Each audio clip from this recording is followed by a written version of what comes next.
University of Chicago Public Policy Podcast.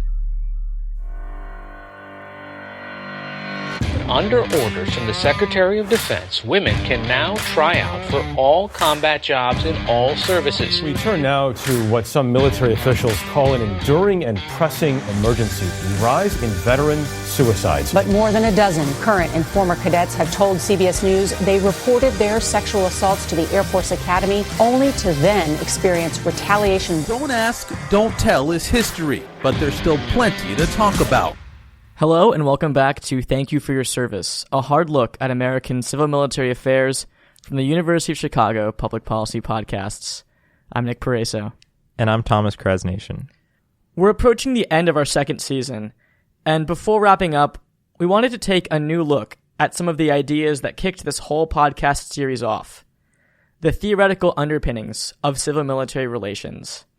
That is, what's the best way for the military to function in a democratic society, and how can civilian policymakers and voters retain meaningful control over a very large, very professionalized military? And Nick, there's perhaps no better guest to help us think about these topics than Dr. Risa Brooks. Dr. Brooks is a professor of political science at Marquette University in Milwaukee, Wisconsin, where she teaches national security and civil-military relations. She also serves as the Marquette Political Science Department's Director of Undergraduate Studies. Dr. Brooks is one of the most prominent experts in the academic field of civil-military relations, having written extensively about both American and international civ-mil issues. We recently took our mobile recording equipment up to Marquette University to chat with Dr. Brooks, primarily about her article in the spring 2020 issue of International Security, a leading security studies journal published at MIT.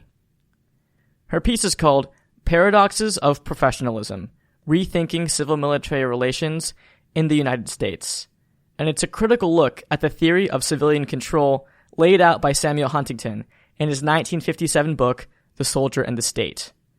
We've discussed Huntington's philosophy in previous episodes, like The Dangers of Deference with Dr. Ron Krebs and Robert Ralston, and our interview with retired General Stanley McChrystal. With Dr. Brooks, we discussed how Samuel Huntington's theory has influenced America's relationship with its military, some paradoxes and deficiencies in that theory, and why civil-military relations is such an important topic for all students and citizens to think about. Here's the interview. So we're here at Marquette University with Dr. Risa Brooks, a professor of political science who teaches civil-military relations and national security studies here. Dr. Brooks, thanks so much for joining us. I'm thrilled to be here. Thank you so much for coming up to Marquette on this really cold and frigid day. Happy to have you. Yeah. So just mentioned, you teach civil military relations. You are a heavily cited, widely respected scholar in the field of civil military relations. We were wondering if you could just give our listeners a little bit of background on how you became interested in the field. Well, it wasn't by design. It was really an organic process. I was in graduate school and I thought I would do international relations and wasn't exactly sure what I would do. And I started to read about civil military relations. In particular, where I went to grad school at UCSD, there was a really strong program in Latin America. And I would read about the militaries in Latin America, and then I would read about the militaries in democracies, and they just seemed like two different animals. And I think that sort of puzzle as to why that got me on the path early on, and was not planned, though. Yeah. So we're here today to talk about your article, Paradoxes of Professionalism, Rethinking Civil-Military Relations in the United States. And in it, you re-examine and you reevaluate and critique Samuel Huntington's theory on civil-military relations. And Huntington was a well-known professor of political science at Harvard. In 1958, he wrote The Soldier and the State, which outlined his theory on civ-mil and has heavily influenced American civ-mil. So just so we're all on the same page, can you give us an overview of what Huntington's theory is on civ-mil relations? Sure, of course. So Huntington's argument in The Soldier and the State is really pretty basic in its sort of outline. He argues that there's an ideal model of civil-military relations, and he calls it objective control or objective civilian control of the military. And he thought that this model was a good model because it solved two important problems in democracies. It ensured that the military would remain subordinate to civilian authority while also being militarily effective in armed conflict. Objective control envisions that there are two separate spheres between the military and the political, that the military should and will, in his model, stay in its own domain in which it focuses on cultivating expertise in what he called the management of violence. Politicians, political leaders, will stay in their sphere and they will make policy decisions. They will make big picture political decisions, decide objectives in war, and sort of set the parameters for the use of force. But that once that decision is made, it will be delegated to the military and the military will take over and run the war. The mechanism, and this is really important to some of the stuff we'll talk about today, whereby sort of objective control would achieve civilian control and military effectiveness, is by creating a sort of apolitical professionalism in the military, in which the military would come to see that it was bad and inappropriate for it to get involved in politics. And this would then both sustain political control, but it also would allow the military to not get distracted from cultivating this sort of specific tactical, technical expertise.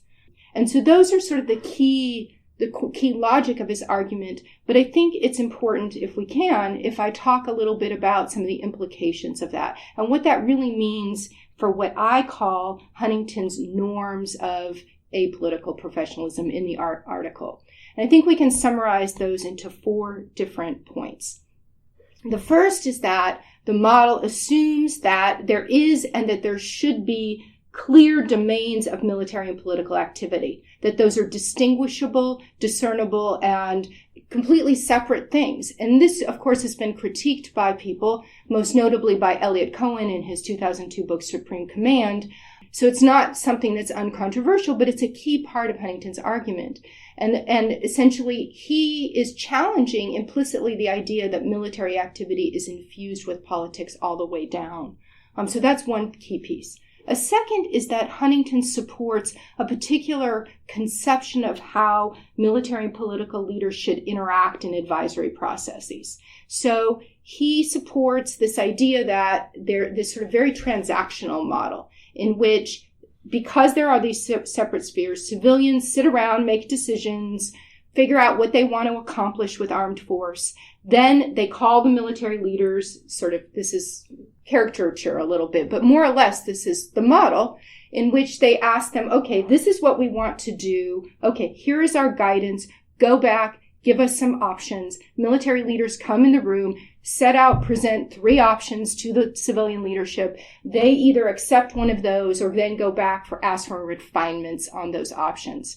And the model really doesn't propose or suggest a collaborative relationship between the military and political leadership. And I'll return to that later when I sort of talk about my critique. Third, Huntington assumed that there is and should be a separation between a society based on liberal philosophical principles, such as the United States, and the military. Military professionals exhibit a military mind, a classic phrase he used, and that they are sort of in worldview, in disposition, should be distinctive from society. He thought that the idea of a citizen soldier, which is a key part of sort of the U.S. historical model of the U.S. military, he rejected that and thought there really should be a clear separation and that it was beneficial to the military and to society. Last, and I think this is really important, Huntington's apolitical professionalism has a very distinctive idea of what it means to be apolitical.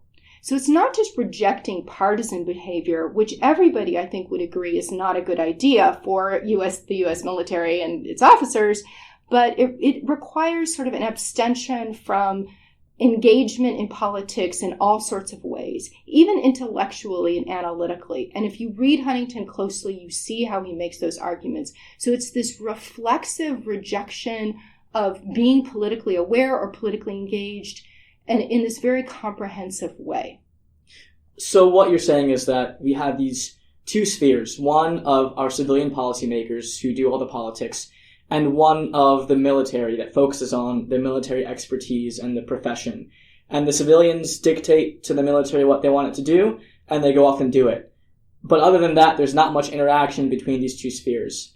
And what you're saying is that many scholars over the years have critiqued Huntington's assumptions for this model and said either they're not realistic or they're not that effective, that these clear boundaries might not be that real, and even if they were that real, maybe we don't want it to be that separated. Exactly. Okay. Yes, there have been many critiques of those ideas, and especially about the idea that there's a clean separation between military and political activity and armed conflict. I think that assumption is the one that's gotten the most attention. Yeah. And so why is it that Huntington's theory is the one that has so informed how our military and society interact as opposed to another theory? Well, I love that question. And I'll go back to sort of these issues of why has it been so influential.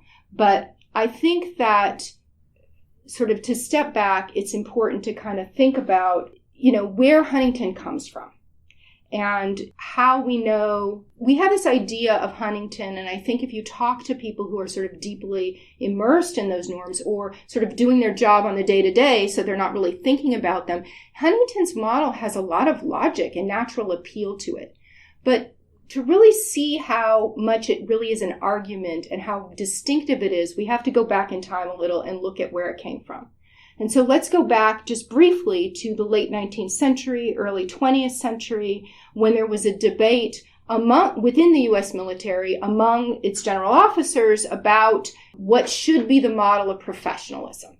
And this sort of debate is encapsulated in two people's views, General Macaulay Palmer and General Emory Upton. And Macaulay argued that against sort of what would become Huntingtonian thinking, he argued that it was essential that the U.S. military remain sort of a military of citizen soldiers, that the separation from society that professionalism might entail was dangerous and antithetical to the country's historical traditions.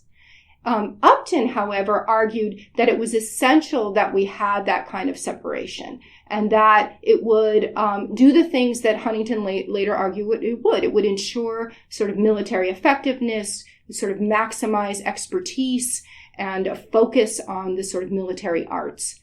Huntington comes in, so there's this debate that's going on in the early 20th century. Huntington comes in then in the 1950s, and he argues really on the side of Upton, basically adopting the Uptonian model. And from there, his theory really becomes very, very influential. I mean, it doesn't take much to sort of look out in the world and realize how influential it has been. Basically, pretty much every argument in American civil-military relations has to contend with Huntington in one way or another, even if it's disagreeing with it.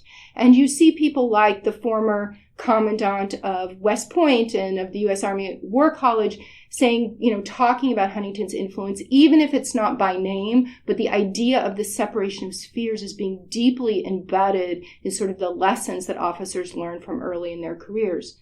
So given this, Huntington comes from a particular historical space and has become really influential. Why is that? Which was your original question to me. And I think, I reflected on that, and I think that there's a couple reasons why. One is, and this might be provocative or controversial, but if you really think about what Huntington proposes for the U.S. military, it suggests a large degree of organizational autonomy.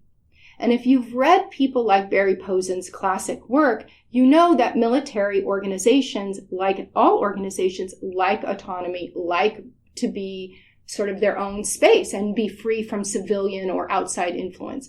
So I think there's a natural coincidence of organizational interest and Huntington's model that makes it attractive for that reason. I also think that there's a simplicity to the logic. And in some ways, just think about this. If you're asking officers to reflect on how they can be constructively, politically aware and engaged, that's a lot more complicated a prospect than just saying, stay out of politics completely. And I think that's part of the appeal to it. I think that's a problem, but I think that's part of why.